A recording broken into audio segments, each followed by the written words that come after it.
Hello friends, नमस्कारम। स्वागत है आपका अपने YouTube channel civil engineer Umed में। एंड दोस्तों, इस लेक्चर में अपन Rajasthan state pollution control board की जो वैकेंसी आई थी जेएसओ एंड जेईई की junior scientific officer and junior environment engineer के लिए, तो उसके लिए अपन डिस्कस करना है। एनवायरनमेंट इंजीनियरिंग स्टार्ट करने वाले हैं, एनवायरमेंटल साइंस स्टार्ट करने वाले हैं दोस्तों।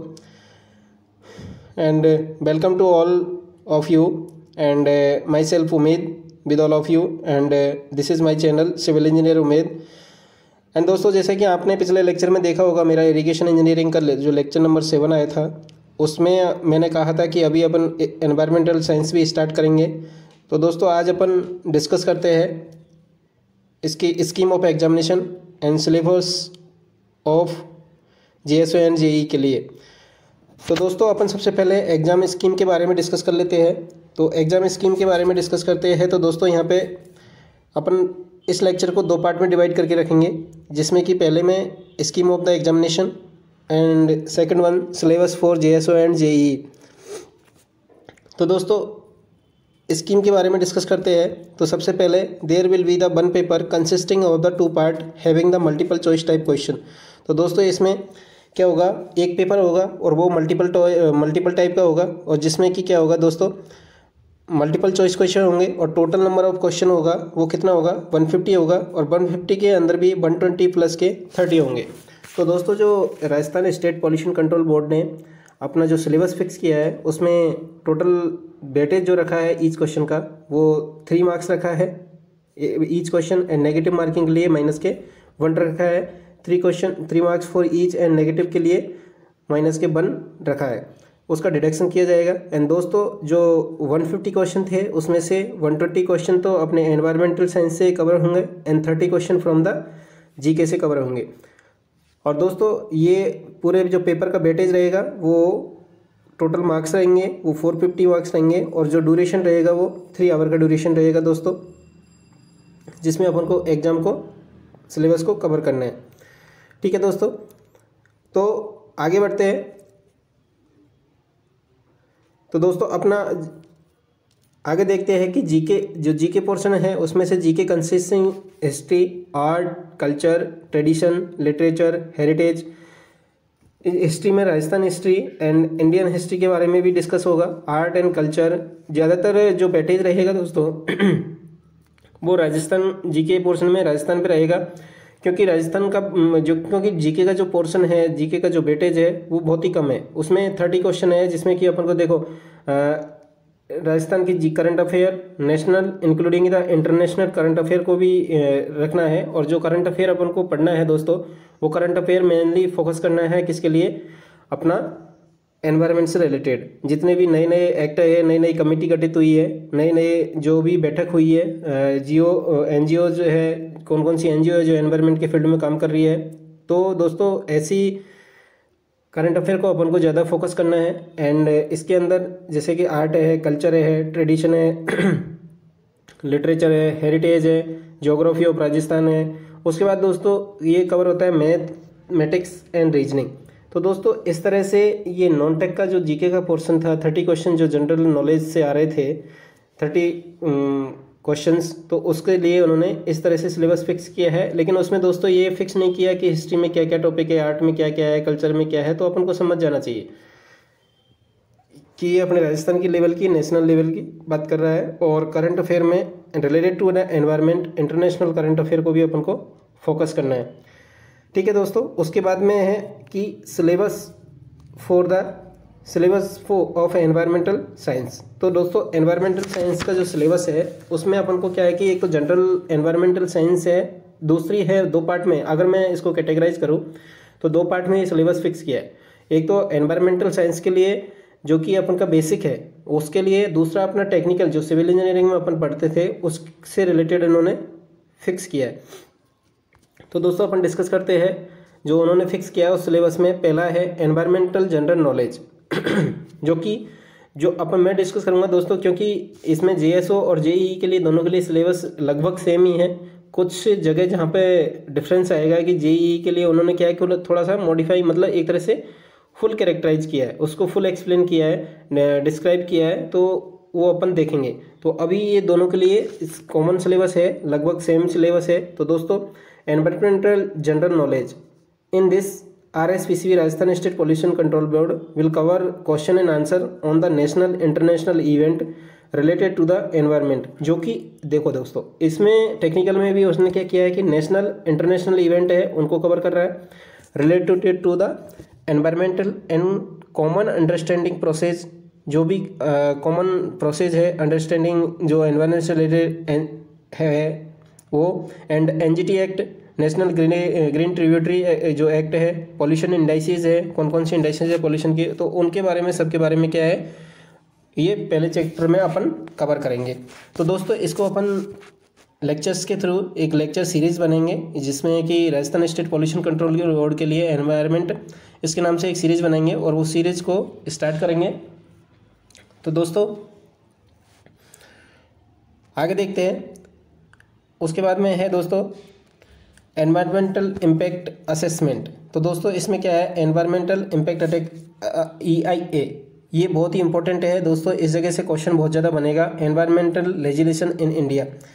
तो दोस्तों एनवायरमेंट इम्पैक्ट असेसमेंट है EIA जो काफ़ी इंपॉर्टेंट है, इस जगह से काफ़ी वेटेज रखेगा। ये सेकंड जो अपन चैप्टर लेंगे इस एक तरह से इसको चैप्टर में मैंने कैटेगराइज किया है, उन्होंने जो सिलेबस फिक्स किया है उसके हिसाब से, तो मैंने इसको चैप्टर नंबर 2 में रखा है और अपन ऐसे ही इसको कवर करेंगे कि पहले चैप्टर के कितने लेक्चर बनते हैं, दूसरे चैप्टर के कितने लेक्चर बनते हैं, उस हिसाब से अपन इसको स्टडी करेंगे।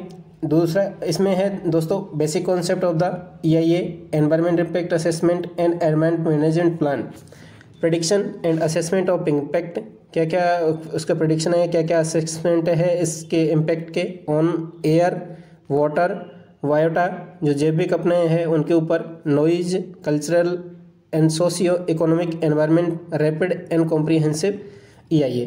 तो इन चीज़ों का जो उन्होंने टॉपिक के शॉर्ट में दिया है यहाँ, इनका अपन को क्या करना है, डिटेल स्टडी करना है। उसके बाद आता है दोस्तों environmental protection act 1986, environment protection act 1986 and its amendment and various rule and notification made therein. तो दोस्तों इनके बारे में अपन को पढ़ना है। Water prevention and control of the pollution, इसके बारे में भी पढ़ना है। एंड एयर के लिए जो prevention and control of pollution act है 1981, water act 1974 and air act 1981, इसके बारे में भी अपन को देखना है दोस्तों। तो दोस्तों इस तरह से अगर सिलेबस को देखा जाए तो पूरा थ्योरेटिकल है और थ्योरी के पेपर में ही अपन को क्वेश्चन का गलत होने का चांस बहुत ज़्यादा रहता है। इसलिए दोस्तों अपन को केयरफुली एंड स्लोली एग्जाम आने तक अपन को इस सिलेबस को कवर करके रखना है एंड पूरा कवर करेंगे। और जो लेक्चर सीरीज़ है एनवायरनमेंट साइंस के लिए राजस्थान पोल्यूशन कंट्रोल बोर्ड के लिए वो अपन स्टार्ट कर चुके हैं आज से। तो दोस्तों के साथ में शेयर करिए और नोटिफिकेशन को ऑन रखिए जिससे कि मेरा वीडियो आपको जैसे ही रिलीज हो आपको मिलता रहे टाइम टू टाइम। ठीक है दोस्तों, आगे देखते हैं सिलेबस के बारे में। अब दोस्तों यहाँ पे थोड़ा सा वाटर एंड वेस्ट वाटर जो इंडस्ट्रियल वेस्ट वाटर एनालिसिस था चैप्टर नंबर 3, इसमें उन्होंने कुछ थोड़ा डिवाइजेशन किया है, कुछ कैटेगराइज किया है। तो वो क्या कैटेगराइज किया है दोस्तों अपन देखते हैं लेक्चर नंबर 3 के बारे में। तो लेक्चर नंबर 3 में क्या है दोस्तों, water and waste water oblique industrial waste water analysis, इसके बारे में अपन डिस्कस करते हैं। तो दोस्तों JSO के लिए क्या है कि यहाँ पे अपन ने physical, chemical and biological characteristic of water, waste water and sewage, तो अपना देख लो फिजिकल क्वालिटी के बारे में, केमिकल क्वालिटी के बारे में एंड बायोलॉजिकल कैरेक्टरिस्टिक जो भी उसके है वाटर के, उनके बारे में देखना है। और वो भी किस कौन कौन सा दोस्तों, अपना वाटर जो ड्रिंकिंग वाटर की बात कर रहा है, वेस्ट वाटर जो अपना वेस्ट होता है लगभग 80% जो अपन एनवायरमेंट मांग के चलते हैं, और दूसरा है इंडस्ट्रियल वेस्ट वाटर। इन सब का physical, chemical and biological characterization अपन को स्टडी करना है। उसके बाद आता है दोस्तों waste water and sewage performance, evolution of the water treatment system. तो इन सब के बारे में अपन को क्या करना है, स्टडी करना है। तो दोस्तों लेकिन अपन जो JEE का एग्ज़ाम है उन्होंने कुछ इसको एक्सप्लोर किया है, और JEE के में एग्ज़ाम में एक्सप्लोर करके उन्होंने क्या किया है दोस्तों, कुछ नहीं किया। जो भी अपना वेस्ट वाटर ट्रीटमेंट या जो भी था उसमें उन्होंने क्या किया है कि उनका नोमेनक्लेचर और दे दिया, जैसे कि ESP activated sludge process and its modifications and its modification, treatment point and aerated lagoons, जो अपन एनवायरनमेंट में पढ़ते हैं जनरली। टेक्निकल है, ये पूरा टेक्निकल है, चैप्टर 1 को छोड़ करके सारा अपना टेक्निकल कवर होता है। पहले में भी टेक्निकल है, लेकिन वो क्या है कि अपना सिविल इंजीनियरिंग में अपन उसको कम इंपॉर्टेंस देते हैं। जो बाकी के चैप्टर है उनको अपन ज़्यादा इंपॉर्टेंस टेक्निकल में देते हैं, तो अपन को टेक्निकल से ईजिली उसको अंडरस्टैंड कर सकते हैं।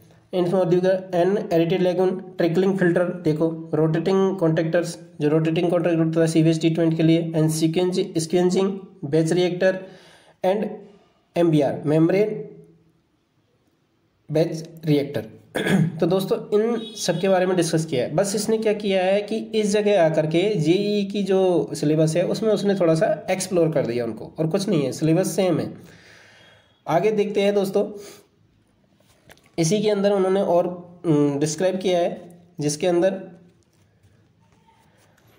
Anaerobic digestion, anaerobic filter, UASB, nitrification and denitrification, इन सब के बारे में अपन को देखना है। And characteristics and treatment of the waste from the textile, tannery, dairy and distillery and cement industry, जो जो अपनी इंडस्ट्री है, जैसे कि टेक्सटाइल इंडस्ट्री है, टेनरी इंडस्ट्री है, डेयरी है, डिस्टिलरी है, सीमेंट इंडस्ट्री है, उनसे जो वेस्ट आता है उसको कैरेक्टराइजेशन करना है, और उसका ट्रीटमेंट कैसे या कौन कौन से मेथड है उनको अपन को इसके अंदर स्टडी करना है। और दोस्तों इन सब का स्टडी मेरे हैंड रिटन नोट्स से है, जो भी बिल्कुल प्रॉपर चैनल के थ्रू आपको प्रोवाइड करा दूंगा, और उसका PDF भी मैं आपको दे दूंगा। जैसे ही अपना ख़त्म होगा लेक्चर या 1-2 लेक्चर खत्म होने के बाद में आपको PDF एक साथ प्रोवाइड करा दूंगा। तो दोस्तों आप बने रहिए मेरे साथ में, मैं ये एनवायरमेंटल साइंस का फुल अच्छे से कवर करूँगा, एंड कोशिश करूँगा कि आपको अच्छा सा अच्छा एक्सप्लेनेशन मैं प्रोवाइड करा सकूँ, बिकॉज एनवायरमेंटल साइंस के अंदर I have completed my MTech from NIT Bhopal. तो दोस्तों मैं कोशिश करूँगा कि आपको अच्छे से अच्छा एक्सप्लेनेशन और अच्छे से अच्छा कंटेंट आपको प्रोवाइड करा सकूँ। तो आगे बढ़ते हैं दोस्तों, air and noise pollution. Next अपना जो है एयर एंड नॉइज पोल्यूशन है, जिसमें एयर एंड नॉइज पोल्यूशन में उसने क्या दिया है सिलेबस में, RSPCB ने, source of air pollution, property of air pollutants and metrological factor including dispersion of air pollutants, Gaussian plume जो मॉडल है अपना वो उसके बारे में, for dispersion of the air pollutants and its application effect on human health. तो इन सब के बारे में अपन को क्या करना है, डिटेल से स्टडी करना है। तो दोस्तों अगर देखा जाए तो सिलेबस ब्रॉड है, काफ़ी टॉपिक इसने कवर कर रखा है, और थ्योरेटिकल सब्जेक्ट है में, तो इसमें मेजर सब्जेक्ट अपना टेक्निकल प्ले करेगा एनवायरनमेंट साइंस के अंदर, और कुछ पोर्शन है जो अपन एनवायरनमेंट को जो नॉन टेक के हिसाब से पढ़ते हैं ना, तो वो पैरा लेक्चर है, वो अपना नॉन टेक के हिसाब से टेक्निकल में ऐड किया गया है, तो उसको भी अपन को अच्छे से कवर करना है। और 30 क्वेश्चन जो GK के है उसको अपन लास्ट में कवर करेंगे। ठीक है दोस्तों, आगे बढ़ते हैं। उसके बाद आता है कंट्रोल टेक्नोलॉजी, इसी के अंदर एनवायरमेंटल एयर पोल्यूशन, और इसके अंदर control technology for particulate and gaseous pollutants and from pollutants from industry, air pollution due to the automobiles, emission control principle, measurement and management of the noise effect on the human being, ambient air quality standard AQS and AQI, air quality index और air quality standards. AQS और AQI इस जगह से important है दोस्तों। Air quality index से question 100% बनेगा, और एयर क्वालिटी स्टैंडर्ड्स से 100% क्वेश्चन बनेगा। और जो एयर है, एयर पोल्यूशन है, नॉइज पोल्यूशन है, उसका effect on the human being बहुत ही इंपॉर्टेंट है। और जो गॉसियन मॉडल थ्योरी जो दिया था, गैसियस मॉडल थ्योरी दिया था, एयर पोल्यूशन को प्लूम जो भी अपना बनता है, यहाँ पे देखो गैसियन प्लूम मॉडल फॉर डिस्पर्सन, तो दोस्तों इस पे से क्वेश्चन 100% बनेगा, तो इसका भी अपन डिस्कस करेंगे। तो दोस्तों नेक्स्ट है अपना चैप्टर नंबर 5। चैप्टर नंबर 5 कौन से, municipal solid waste, biomedical waste, E waste and hazardous solid waste के बारे में अपन डिस्कस करते हैं। तो इसको मैंने दोस्तों 5th नंबर के अपने चैप्टर में रखा है। तो इसके अंदर दोस्तों उन्होंने क्या क्या कवर किया है उसके बारे में डिस्कस करते हैं। तो इसमें municipal solid waste, biomedical waste, E waste and hazardous solid waste. तो दोस्तों ये जो अपना लास्ट चैप्टर है उसके अंदर उन्होंने municipal solid waste, biomedical waste, ई वेस्ट, इलेक्ट्रॉनिक वेस्ट जो अपना होता है वो, एंड हैजार्डियस सॉलिड वेस्ट जो भी अपना हैजार्डियस है, क्या क्या उसके स्टैंडर्ड है, कौन सा हैजार्डियस होगा, कौन सा हैजार्डियस नहीं होगा, उन सब का अपन को डिस्कस करना है। कितने एक्सटेंट तक होगा, क्या क्या रेडिएशन जनरेट होगी, अपने एनवायरनमेंट को कैसे पॉल्यूट करेगा। जो नेक्स्ट है problem associated with the solid waste. Solid waste के साथ में कौन कौन सी प्रॉब्लम आएगी, म्युनिसिपल के साथ में कौन सी आएगी, बायोमेडिकल, हैजार्डस, ई वेस्ट, प्लास्टिक वेस्ट, ETC। अब दोस्तों प्लास्टिक वेस्ट है, इस पर से 100% क्वेश्चन आएगा। तो दोस्तों जैसे कि प्लास्टिक वेस्ट है, ई वेस्ट है, उसको अपन को कैसे रिसाइकल करना है, RRR का फॉर्मूला क्या होता है, इनको अपन को समझना है दोस्तों। And its generation, classification, characterization and waste minimization. Waste को मिनिमाइज कैसे किया जाए, कौन कौन सी टेक्निक है, उनके थ्रू अपन को इसको रिसाइकल करके, रीयूज करने, रिड्यूस करके। And priorities in hazard waste management, hazard waste treatment. तो इन सब जो उन्होंने दिया है दोस्तों, उन सब टॉपिक को अपन को कवर करके चलना है आगे दोस्तों। अब मैं बता देता हूं आपको कि एक बार फिर से बता देता हूं, काफ़ी दोस्तों को पता नहीं होगा, क्योंकि ये जो नोटिफिकेशन आया था वो नोटिफिकेशन अपना 21/12/2020 को आया था, जिसमें कि कनिष्ठ वैज्ञानिक अधिकारी जो JSO था उसका टोटल पदों की संख्या 28 था, और कनिष्ठ पर्यावरण अभियंता जो कि JEE जूनियर एनवायरमेंटल इंजीनियर की टोटल वैकेंसी 86 थी। ऐसे कुल मिला के 114 वैकेंसी थी, जिसका जो आवेदन की तिथि थी, आवेदन की तिथि 24/12/2020 से यानी कि 2020 से 23/1/2021 के रात्रि 11:59 तक आपको ऑनलाइन फॉर्म करना है। और दोस्तों ये जो JSO है उसको लेवल 12 में रखा है, जो लगभग इक्विवेलेंट टू 4200 होती है। एंड ये लेवल 10 में रखा है, जो कि अपना राजस्थान JN में जो 3600 ग्रेड पे होता है 3600, उसके लगभग बराबर होता है। तो दोस्तों अपन ऐसे ही कवर करते रहेंगे। अभी अपन ने एग्ज़ाम के जो सिलेबस है उसका एनालाइज किया है, नेक्स्ट वीडियो से अपन स्टार्ट करेंगे, चैप्टर 1 से स्टार्ट करेंगे, जिसमें कि चैप्टर 1 में अपन दोस्तों एनवायरमेंटल जनरल नॉलेज के बारे में डिस्कस करेंगे।